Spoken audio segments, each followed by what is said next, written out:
वह देश आज मोदी जी के नेतृत्व में ब्रिटानिया को, ब्रिटेन को ओवरटेक करके 5वीं लार्जेस्ट इकोनॉमी भारत बन गई।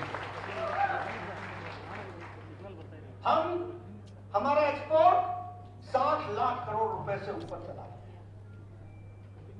अगर हम बात करें डिफेंस में तो 92% आज जो प्रोक्योरमेंट है डिफेंस की वो भारत बना रहा है, यानी आत्मनिर्भर भारत बन चुका है। ये भी हमको समझ लेना है। और उसी तरीके से हमारा एक्सपोर्ट 16,000 करोड़ रुपए का डिफेंस एक्सपोर्ट हो गया, यानी अब भारत मांगने वाला नहीं है, देने वाला भारत बन गया है। ये भी हमको समझना है। दुनिया को देने वाला। कोल प्रोडक्शन में हमने हाईएस्ट कोल प्रोडक्शन किया। स्टील में हम चौथे नंबर से छलांग लगा करके दूसरे नंबर पर आ गए हैं। हमारे कांग्रेस साथी बोलते हैं कि हमारा इकोनॉमी गड़बड़ थी, ये था वो था, 10 बातें बोलते हैं। बेचारे पढ़े लिखे कम हैं। आज इंडिया ऑटोमोबाइल इंडस्ट्री में, ऑटोमोबाइल मार्केट में तीसरे नंबर पर खड़ा है, जापान को ओवरटेक करके। इसका मतलब क्या हुआ कि सबसे ज्यादा कारें यहां खरीदी जा रही हैं। और कार कौन खरीदता है? जब जेब में पैसा होता है। ये इकोनॉमी की दृष्टि से अगर हम देखें, उसी तरीके से स्टील का प्रोडक्शन। अगर मैं मोबाइल की बात करूं, मैं पिछले भी इंटेलेक्चुअल्स की मीट में बोल रहा था, 92% ऑफ मोबाइल पहले बाहर से आता था। आज इंडिया में 97% मोबाइल भारत में बन रहा है। और उसमें भी आप समझ लीजिए कि एप्पल भी अब भारत में बनने लगा है। अब आपके पास नया एप्पल आएगा तो लिखा होगा मेड इन इंडिया। ये फर्क है। दवाइयों की बात करें, 138% हमारी दवाइयों की बिक्री बढ़ी है दुनिया में। हम दुनिया की सबसे सस्ती और सबसे इफेक्टिव दवाई बनाने वाला देश बन गए। सबसे इफेक्टिव, सबसे एफिकेसी वाला दवाई बनाने वाला भारत बन गया है। वर्ल्ड की डिस्पेंसरी बन गई है, डेवलपिंग नेशंस की डिस्पेंसरी बन गई है। ये हमारी तस्वीर आज आकर के खड़ी हुई है। यह भी हमको ध्यान में रखना चाहिए और समझना चाहिए। अब मैं अगर यहां की बात करूं, मैंने पहले भी कहा, बेंगलोर मैसूर एक्सप्रेसवे ये भी डेडिकेट हुआ। जैसा उसी तरीके से आपके यहाँ IIT Dharwad, Indian institute of technology, ये भी डेडिकेट हो गई।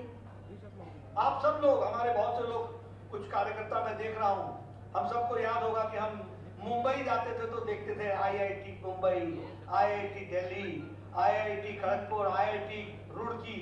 आज आपको खुशी होगी कि कहीं नहीं जाना होगा, IIT धारवाड़। ये विकास के नए आयाम है और घर घर जाके बताना चाहिए। और ये भी बताना चाहिए, ये ऐसे ही नहीं आया है, कमल का बटन दबाया है तो IIT आया है। ये मैसूर का ये स्टेशन ऐसे ही नहीं आया है, कमल का बटन दबाया है तो ये आपको हाईवे मिला है। ये हुबली का रेलवे प्लेटफॉर्म, तो ये भी हमको समझना है। उसी तरीके से मैं हॉस्पिटल में मैंने तस्वीर देखी, वो हम्पी के जैसा रेलवे स्टेशन, हम्पी मॉडल। प्रधानमंत्री जी की सोच देखिए आप, किस तरीके से देश के हमारे गौरव स्थानों को गौरवान्वित करने का काम प्रधानमंत्री मोदी जी ने किया है। और ये सारी बातें हमारे लोगों को बताना चाहिए। कांग्रेस पार्टी के लोग न खुद काम करते, आपके यहाँ धारवाड़ और हुबली दोनों स्मार्ट सिटी में इंक्लूडेड है। 1000 करोड़ के प्रोजेक्ट आ रहे हैं, 1000 करोड़ के प्रोजेक्ट आपको मिलने वाले हैं। एक नई विकास की गाथा लिखी जा रही है। तो मैं अगर कर्नाटक के दृष्टि से भी बोलूंगा तो भी हमको ध्यान में आता है। उसी तरीके से अभी शिमोगा में नए रेलवे लाइन का उन्होंने शिलान्यास किया है प्रधानमंत्री जी ने। उसी तरीके से आपके यहाँ कोटे गांगुरु में अपना ये रेलवे का कोच का डिपो बन रहा है। उसी तरीके से बेलगावी का रेलवे स्टेशन को रीडेवलप किया जा रहा है, उस पर भी पैसे खर्च हो रहे। टुमकुर में हेलीकॉप्टर बनाने का काम शुरू हुआ है। 75% of Indian aviation, HAL, 75% of Indian aviation को कर्नाटक केटर करेगा। ये हमारी तस्वीर। उसी तरीके से अगर हम बात करें, मैं सबसे निवेदन करूंगा, मैंने पिछली सभा में कहा, सब कोई वंदे भारत ट्रेन में टिकट कटा करके चढ़ो, देखो नया भारत कैसा है, world class train, world class, और भारत में बनी है, इंडिजिनस है, ये बदलता भारत। और 400 ट्रेनें वंदे भारत ट्रेन चल रही है, मैं प्रहलाद जी ठीक बोल रहा हूँ, 400 है ना, और आपके यहाँ भी तो चल रही है ना, धारवाड़ टू बेंगलोर, कितने मिनट में होगा वो? 4.5 घंटे में, एक ही दिन में जाओ, एक ही दिन में वापस आओ। स्पीड देखो, स्केल देखो, स्किल देखो। और मैं कहूंगा आप मैसूर चेन्नई की ट्रेन में बैठ के देखो, आपको पता चलेगा वर्ल्ड क्लास उसके कोचेज है, वर्ल्ड क्लास। बाईं तरफ देखना चाहो तो बाईं तरफ सीट घुमा दो, दाहिनी तरफ देखना चाहो तो दाहिनी तरफ सीट घुमा दो। और स्पीड देखो, 17 सेकंड के अंदर फुल स्पीड में आओ। तो ये छोटी बातें नहीं है। उसी तरीके से इंटरनेशनल एयरपोर्ट केम्पेगौड़ा, हम लोग जब पहले अमेरिका के भी गए तो हम लोग सोचते थे हमारा भारत ऐसा कब होगा। उनका एयरपोर्ट देखते थे, हीथ्रो का एयरपोर्ट लंदन में देखा, सिंगापुर का एयरपोर्ट देखा, हमें लगता था ये दूसरी दुनिया है। आज हम गौरव के साथ कह सकते हैं, आओ हमारा केम्पेगौड़ा देख लो, तुमको पता चलेगा तुम्हारे जहाज का अंदर क्या है। तो ये विकास की, इसलिए मैंने कहा परिवारवाद से निकल करके विकासवाद, और प्रधानमंत्री मोदी जी ने इसको आगे बढ़ाया है। अब कर्नाटक पीछे नहीं रहा है, आपको जानकर के खुशी होगी, फॉरेन डायरेक्ट इन्वेस्टमेंट में सबसे ज्यादा इन्वेस्टमेंट कर्नाटक में हो रही है, इसलिए आर्थिक विकास सबसे ज्यादा कर्नाटक में होगा। इनोवेशन में कर्नाटक सबसे आगे है। उसी तरीके से ईज ऑफ डूइंग बिजनेस में कर्नाटक अचीवर है, और उसी तरीके से स्टार्टअप्स में भी इकोसिस्टम में सबसे आगे कर्नाटक है। इसलिए कर्नाटक हर दृष्टि से आगे बढ़ रहा है। लेकिन यहां पर बोम्मई साहब ने गरीबों की भी चिंता की है, किसानों की भी चिंता की है। ये रायता विद्या निधि जो है उसके स्कीम के तहत 11 लाख बच्चों को फायदा होने वाला है। ट्राइबल के बच्चे, बुनकर के बच्चे, किसानों के बच्चे, उनको शिक्षा के लिए सुविधा देने का काम हमारे बोम्मई साहब ने किया। उसी तरीके से रायता शक्ति स्कीम में के तहत किसानों को लाभ मिलने वाला है। भू सीडी स्कीम के तहत फार्मर्स को बेनिफिट मिलने वाला है। और सबसे बड़ी बात यह है, सबका साथ, सबका विकास, सबका विश्वास, सबका प्रयास। और इसी बात को ध्यान में रखते हुए 2% शेड्यूल कास्ट का रिजर्वेशन भी बढ़ाया है और 4% ट्राइबल का भी रिजर्वेशन बढ़ाया है, वो भी हमको ध्यान रखना। और उसी तरीके से हम हर दृष्टि से विकास को आगे बढ़ाने का हम काम कर रहे हैं और उसको आगे ले जाने का काम कर रहे हैं। मैं यहाँ पर ज्यादा आपका समय नहीं लूंगा, एक निवेदन करने आया हूं। चुनाव तक अब आपने ऊपर नहीं देखना है, चुनाव तक आपने ये जो मैंने सारी बातें आपको बताई, ये नीचे जनता तक ले जाना है। इसलिए मेरा बूथ सबसे मजबूत, अपने बूथ पर काम करना है, लोगों को सच्चाई बतानी है, लोगों को बताना है कि एक तरफ वो कांग्रेस पार्टी है जो आपको दिया हुआ रिजर्वेशन छीनने के लिए लगी हुई है, ऐसे पार्टी को आने देना है क्या? आने देना है क्या? आप देखिए किस तरीके की बात है। हम लोगों ने वोकालिंगा को और हमारे लिंगायत भाइयों को सपोर्ट देने का काम किया, उसको छीनने का प्रयास होता है। किस तरीके की घटनाएं घटती।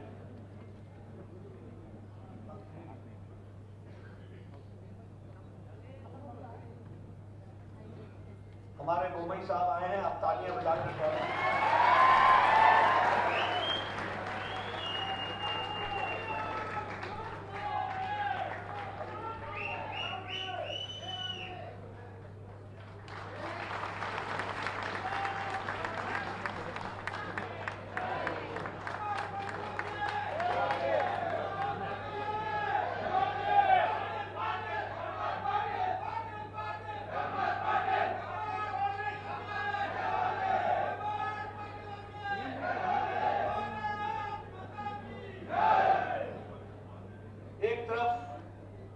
हमारी कांग्रेस पार्टी है जिसके सिद्धरामैया साहब कभी मुख्यमंत्री रहे हैं, बहुत अच्छे अच्छे काम किए। क्या काम किया? 175 पीएफआई के केसेस को वापस लेने का काम किया। क्या काम किया? 1700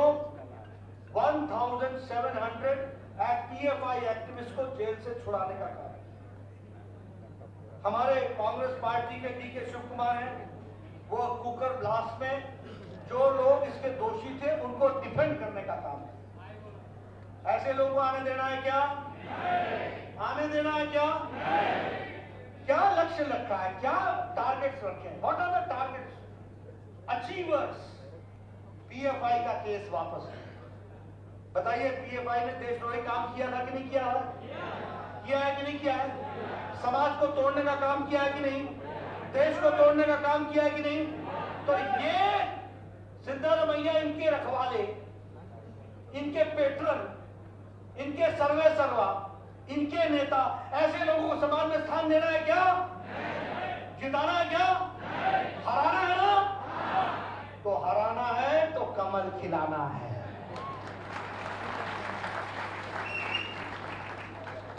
उसी तरीके से आप देखिए, मैं जब एटीएम कहता हूं तो मैं कहता हूं Congress party is a party of corruption, commission and communalism.